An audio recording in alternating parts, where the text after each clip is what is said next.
Hello friends, जैसा कि हमने लास्ट एपिसोड में देखा, जिनवू सोई के साथ वाइचन गैंग के अंदर चला जाता है। वहाँ पर वाइचन गैंग का यंग मास्टर उन्हीं का इंतज़ार कर रहा होता है, बल्कि वो जाल भी उसी ने ही बिछाया होता है। वो लोग उसके जाल में फंस जाते हैं। जिनवू के बहुत ताकतवर होने की वजह से उनको ठोकने के बाद वहाँ से निकल जाते हैं। फिर वो वहाँ जाकर उसी गंजे आदमी से मिलते हैं जिसने उस पिल को चुराया था।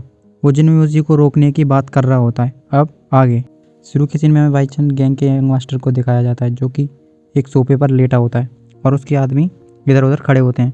उनमें से एक आदमी एक चाकू को पहना रहा होता है। यंग मास्टर उठने के बाद कहने लगता है, जिनवूसी, तुमने मुझे चूतिया बनाने की कोशिश कैसे की?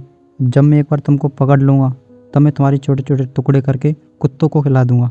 और इसी के साथ ही वो थूक देता है। उसका थूक सीधे उसी चाकू पर जाकर गिर रहा होता है जो आदमी उस चाकू को पहना रहा होता है। पर वो आदमी उस थूक के गिरने पर भी नहीं रुकता और वो चाकू को पहनाते रहता है। वो यंग मास्टर सोफे से उठकर खड़ा हो जाता है। तभी वो आदमी वो चाकू उसको दे देता है। यंग मास्टर, आपका चाकू तैयार है। वो यंग मास्टर उस चाकू को लेने के बाद पास ही की एक जगह पर जाता है और हमला करने के फिराक में होता है। तभी उस जगह से एक आदमी का हाथ निकलता है। वो उस तलवार को चलाने ही वाला होता है। तभी वो देखता है कि वो आदमी तो उसी का ही है। फिर उनसे पूछने लगता है, तुमने क्या गुफा में देखा जुनूसी को? इस पर वो कहने लगते हैं, हमने गुफा ऊपर से नीचे तक छान मारी पर वो हमें कहीं भी नहीं मिला। अच्छा, ऐसा ही बात है तो एक काम करो, सब लोग अपने धनुषों को तैयार करो। वो सब लोग धनुष तीरों को ले आते हैं और वो कहने लगता है, अपने धनुष तीरों को चारों दिशा में चलाओ, मैं देखता हूँ कि जुनूसी कहाँ पर छुपा हुआ है। और वो सभी लोग तीर धनुष इधर उधर चलाने लगते हैं। इधर हमें जुनूसी और सोई दिखाए जाते हैं, जो कि एक कुन्ने में छुपे हुए बैठे होते हैं। सोई उससे कह रही होती है, अब हम यहाँ से कैसे निकलेंगे जिनवूसी जिनवूसी। पर वो जब जिनवूसी की तरफ देखती है, वो तो सो रहा होता है। वो कहने लगती है, हम लोग इतनी खतरनाक सिचुएशन में हैं और ये अभी भी सो रहा है। इस पर वो उसे एक घूंसा मार देती है। जिनवूसी उठने के बाद उससे कहने लगता है, मैंने बहुत ज़्यादा मेहनत और लड़ाई की है, इसलिए मैं हार गया हूँ। पर तुम चिंता मत करो, हमें सिर्फ आराम से वेट करना है और हमारी ये समस्या का हल अपने आप ही हो जाएगा। और उसके बाद वो दोबारा सोने चले जाता है। पर वो अंदर सोच रहा होता है, मोटे टांग तुम अभी तक क्यों नहीं आए? लगता है तुम मुझे मरवाना चाहते हो। हमें इधर मोटा टांग दिखाया जाता है, जो कि अपने ग्रैंडफादर से कह रहा होता है, ग्रैंडफादर, आपका नाती बहुत ही ज़्यादा मेहनती है। मुझे जब से पता चला था कि मेरी फैमिली में चोरी हो चुकी है, मैं तब से बिल्कुल भी चैन से नहीं बैठा। मैंने खूब दारू पी और ये सोचा कि चोर कौन हो सकता है, और ऐसा करते करते मुझे एक सुराग मिल गया। फिर उसके बाद उस जुनूसी की पूरी कहानी उसको बताने लगता है। काफ़ी देर हो जाती है और वो उसको पूरी कहानी बता देता है। तभी वहाँ पर चिकन बनने की खुशबू आने लगती है और उसका ग्रैंडफादर कहता है, अब लगता है अब खाने का समय हो गया है। और वो अपने कानों में से गट्टा के निकाल रहा होता है। ये देखने के बाद टांगवान का तो दिमाग चकराने लगता है। अच्छा, तो मैं इतनी देर से वैसे ही भौंक रहा था, इन्होंने तो मेरी पूरी बात सुनी ही नहीं। इस पर वो उससे कहने लगता है, तुम्हारे मुंह से कौन सी अच्छी बातें निकल सकती हैं, तुम तो बस अनाप शनाप भौंक रहे होगे। ऐसा टांगयान उससे कहने लगता है, मैंने जो तुमको अभी बात बताई उसमें मैंने तुमको बताया था मिस्टीरियस बिल किस पर है। इस पर वो कहने लगता, क्या क्या तुम मुझे बातें दोबारा से बता सकते हो? इस पर टांगयान उसको पूरी बात बताने लगता है, जो वो अभी थोड़ी देर पहले बता रहा था। पूरी बात सुनने के बाद उसका ग्रैंडफादर कहने लगता है, अच्छा, तो तुम ये कहना चाहते हो वो जुन फैमिली की आवारा औलाद जिनवूसी ने तुमको ये बताया है कि मिस्टीरियस बिल जिसने चुराई है वो वाइचन गैंग का लीडर किंग हुआ है? हाँ ग्रैंडफादर, मैं यही कहना चाहता हूँ। फिर वो उससे कहने लगता है, मैं किसी पे भी यकीन कर सकता हूँ पर जिनवूसी पे तो यकीन बिल्कुल भी नहीं कर सकता। वो तुमको फंसाने की कोशिश कर रहा है। टांगन उससे कहने लगता है, जिनवूसी ने नहीं बताई थी ये बात तो पूरी डुगू सोई ने बताई थी। हाँ, मैं उस जुन पर तो भरोसा नहीं कर सकता पर डुगू सोई पर तो कर सकता हूँ। हाँ चलो चलो ग्रैंडफादर, हम दोनों उन लोगों को बचाने चलते हैं। उसका ग्रैंडफादर कहने लगता है, सभी लोग आ जाओ। और आखिर में कहता है, चलो मेरे लिए चिकन लेके आओ। ये सुनने के बाद टांगन बिल्कुल रुक जाता है वहीं पर और अपने ग्रैंडफादर के मुंह की तरफ देखने लगता है और मन में सोच रहा होता है, लगता है ये बूढ़ा सटिया गया है, इसके स्क्रू ढीले हो चुके हैं दिमाग के थोड़े। ग्रैंडफादर, हम तो आके भी खा सकते हैं ना, उनको पहले बचा लेते हैं। इस पर उसका ग्रैंडफादर कहने लगता है, हम लोग बाद में जाएंगे, उसको मरने दो और मैं यहाँ पे ऑमलेट खाऊंगा। जब वो जुनूसी मर जाएगा तब जाना ठीक रहेगा। वो अपना खाना स्टार्ट कर ही रहा होता है, फिर कहने लगता है, ये ठीक नहीं है। फिर अगले सीनों में दिखाते हैं कि उसने सारे सैनिकों को तैयार कर लिया है और उनसे कह रहा होता है, आज हम वाइचन गैंग पर हमला बोलेंगे। हमें किसी को भी नहीं मारना है, हमें सबको जिंदा पकड़ना है। चलो चलें। और टांगयान भी जाने लगता है। उसका ग्रैंडफादर उसको पकड़ लेता है, तुम कहाँ जा रहे हो? तुम घर पर ही रुकोगे। इस पर वो कहने लगता है, ग्रैंडफादर मैं भी जाना चाहता हूँ। इस पर उसका ग्रैंडफादर उससे कहने लगता है, अबे लौड़े घर पर रहे, नहीं तो तेरी जी फाड़ देंगे वो। इस पर टांगयान भागते हुए जाता है और कहने लगता है, महावीर वाले दादाजी। अगले सीन में दिखाते हैं हमें टांगयान का ग्रैंडफादर सारी सेना को लेकर वहाँ से जा रहा होता है। तभी पास में एक बोगी आके रुकती है। उसमें से ली एलन उतरता है और उतरने के बाद वो बोलने लगता है, स्वागत नहीं करोगे हमारा? ओल्टांग उसको देखकर खुश हो जाता है। लियरन उससे आके कहता है, आप लोग कहाँ जा रहे हैं? मैंने सुना है कि बाईचंग गैंग खाने पर कर्जा लेता है, तो आप लोग उसी को सबक सिखाने जा रहे हैं क्या? इस पर ओल्टांग उससे कहने लगता है, हाँ बेटे, हम उनके एल लगाने जा रहे हैं। इस पर लियरन उससे कहने लगता है, तो आप एक काम करिए, आप मेरी बोगी में चलिए मेरे साथ। ओल्टांग कहने लगता है, हाँ ठीक है, चलो हम तुम्हारे साथ ही चलते हैं, फिर हम दोनों मिलकर उन लोगों के एल लगाएंगे। गाइस, अगर आपको पता नहीं हो, उस पिल को चोरी करवाने वाला कोई और नहीं बल्कि यही है। इसी होशियार के 14 ने उस गोली को चोरी करवाया था। ओल्टांग उससे कहने लगता है, बेटा अगर तुम्हें टाइम मिले तो हमारे चूते लड़के से भी मिल लिया करो, उसकी बुद्धि ठीक हो जाएगी। हमें इधर दिखाते हैं बाईचंग गैंग के यंग मास्टर ने जिनवूसी और सोई को पकड़ लिया होता है और वो कह रहा होता है, हमने एक ही तीर से 2 निशाने मार दिए, ये तो बहुत ही अच्छी बात है। तभी पीछे से एक आदमी कहने लगता है, यंग मास्टर आप बहुत ही बढ़िया हैं। और एक कहने लगता है, यंग मास्टर आप तो बहुत ही चालू आदमी हैं। तभी तीसरा आदमी आके कहने लगता है, यंग मास्टर आपकी जो गैंग है वो हमारे पूरे शहर में सबसे नंबर 1 है। वो सब मिलकर उसको चने की झाड़ पर चढ़ा रहे होते हैं। वो ये सब सुनने के बाद बहुत ही ज़्यादा खुश हो जाता है और चूतियों की तरह दांत फाड़ने लगता है। सोई जुनवूसी से कह रही होती है, जुनवूसी अब हम क्या करें? इस पर जुनवूसी कहने लगता है हमारा मौका भी आने वाला है, तुम बस आराम से वेट करो। वो सब आदमी मिलकर उस यंग मास्टर की जय जय करने लग रहे होते हैं। तभी अचानक से पत्थर गिर जाता है और काफ़ी सारे लोग दिखने लगते हैं। उन्हीं में से एक बोलने लगता है, यंग मास्टर अब हम क्या करें? ये सुनने के बाद यंग मास्टर उन लोगों की लात मारने लगता है, मुझसे क्या पूछ रहे हो क्या करें? चलो हम इनकी फाड़ देते हैं। इसी के साथ वो सब लोग लड़ने के लिए तैयार हो जाते हैं। वो टांग क्लैन के सभी सैनिक एक साथ औरा को छोड़ते हैं। उस औरा को देखते हुए ही वो सभी लोग एक दूसरे से चिपक जाते हैं। वो यंग मास्टर पीछे आके उनसे कहने लगता है, तुम लोगों की इतनी फट क्यों रही है? हम लोग उनको आराम से मार सकते हैं, चलो मेरे साथ। पर उन सैनिकों की तो फटकर 4 हो चुकी होती है, तो भी वो जिगरा लेकर उन लोगों से लड़ना स्टार्ट कर देते हैं। इसी के साथ ही उन दोनों गैंगों में काफ़ी जोर की लड़ाई शुरू हो जाती है। लियरन और ओल्ड टांग अंदर आ रहे होते हैं। लियरन जुनवूसी को देखकर उसके आगे रुक जाता है और सोचने लगता है, तुम बाईचंग गैंग में अब तक बचे रहे, आखिर तुम किस चक्की का आटा खाते हो?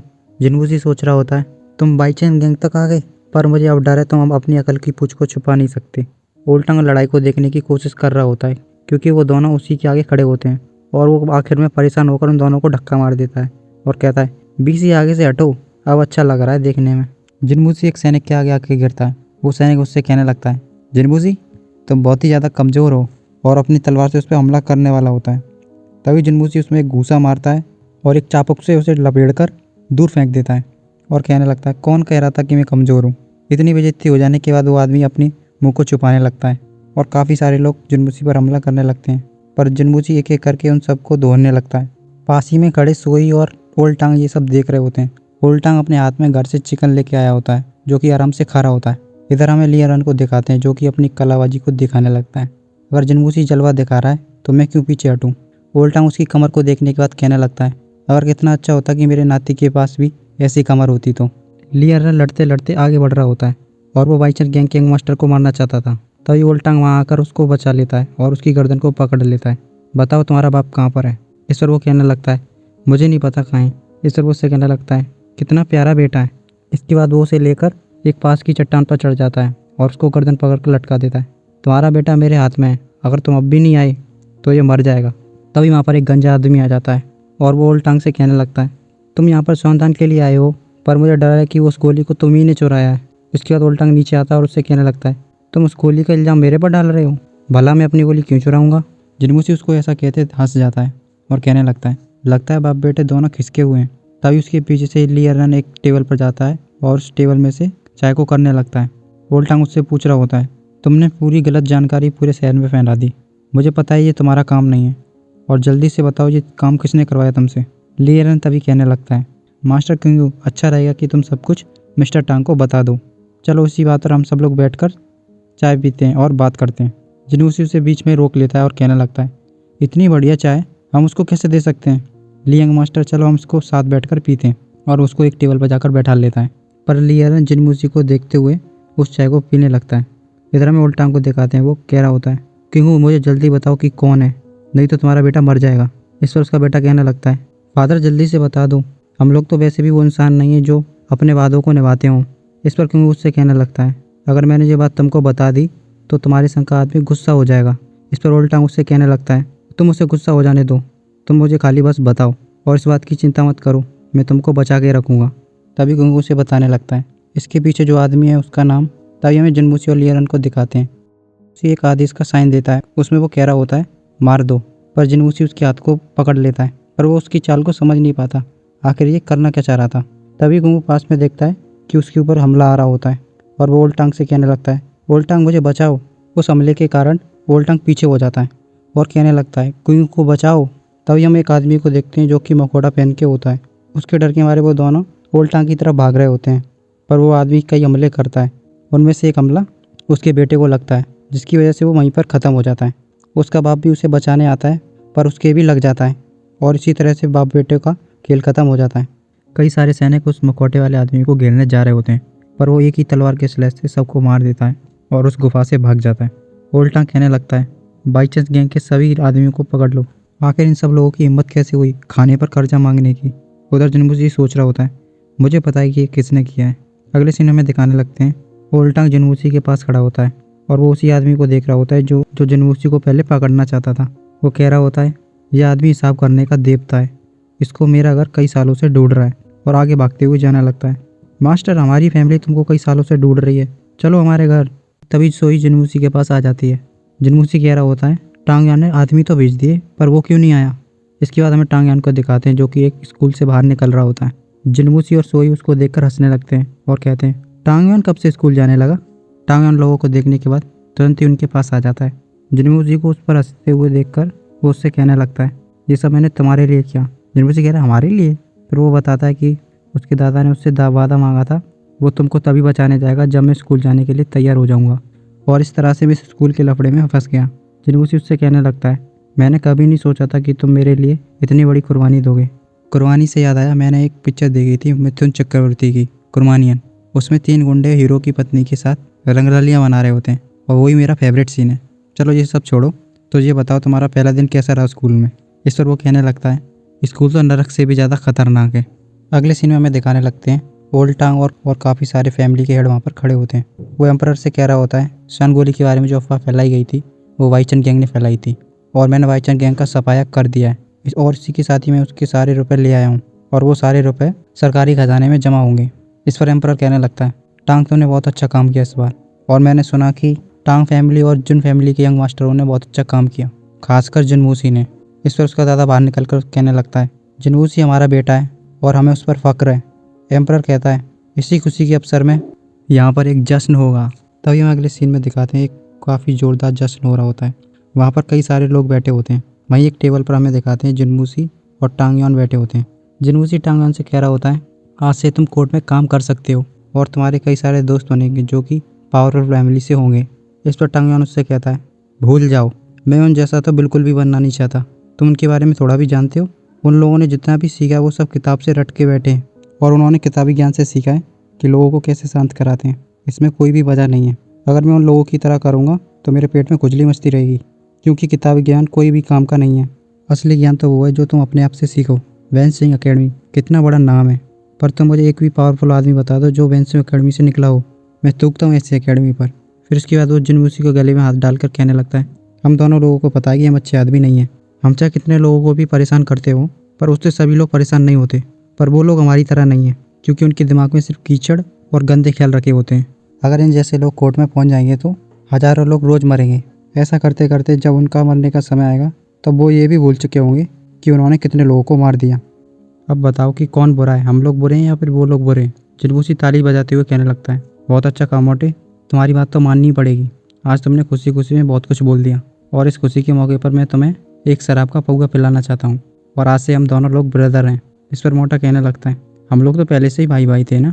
अगले सीन में हमें दिखाते हैं, जिनवूसी लियरन के पास जाके बैठ जाता है और उससे कहने लगता है, तुमको अभी तक काम की चिंता पड़ी है। लियरन एक चिट्ठी को कबूतर के पैर में बांध रहा होता है। वो उससे कहने लगता है, आखिर थर्ड मास्टर का यहाँ आने का उद्देश्य क्या है। इस पर जिनवूसी उससे कहने लगता है, कुंग-फू को जिस आदमी ने मारा वो हेवन रिलम में था और मुझे डर है कि 300 किंगडम में कुछ ही लोग हैं जो कि हेवन रिलम में हैं।